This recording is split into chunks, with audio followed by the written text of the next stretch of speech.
এখন আমরা চলে এসেছি শ্রীনগর লোকাল সাইট সিইংয়ের একটা মুঘল গার্ডেনে, হচ্ছে নিশাত বাগ। এখানে কিন্তু এন্ট্রি ফি রয়েছে 50 টাকা করে। আগে নাকি 30 টাকা করে ছিল, এখন রেট বাড়িয়ে দিয়েছে 50 টাকা করে। তো আমরা এখন টিকিট কাটছি, টিকিট কেটে কিন্তু ভেতরের দিকে যাব। এই আমরা চলে এসেছি নিশাত বাগের ভেতরে। এই হচ্ছে দেখো নিশাত বাগের ভিউ। ওই হচ্ছে সামনে হচ্ছে ডাল লেক, ডাল লেকের পাশেই কিন্তু হচ্ছে এই নিশাত বাগ। খুব সুন্দর কিন্তু ভেতরটা।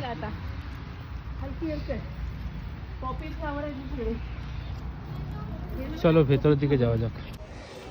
এই হচ্ছে দেখো নিশাত বাগের ভেতরটা।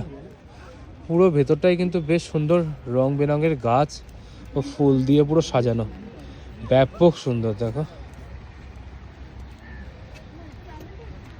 খুব সুন্দর, খুব সুন্দর ভেতরটা।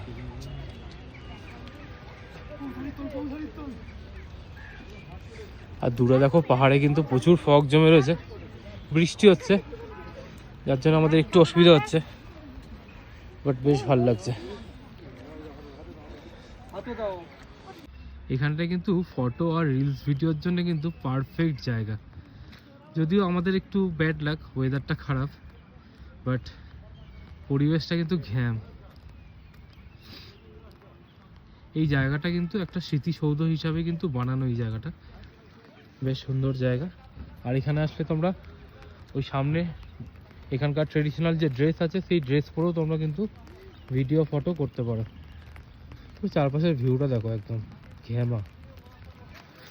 বৃষ্টি পড়ছে, বৃষ্টির মধ্যেই আমরা কিন্তু ছাতা নিয়ে ঘুরে দেখছি, কিন্তু ব্যাপক লাগছে সত্যি, খুব সুন্দর।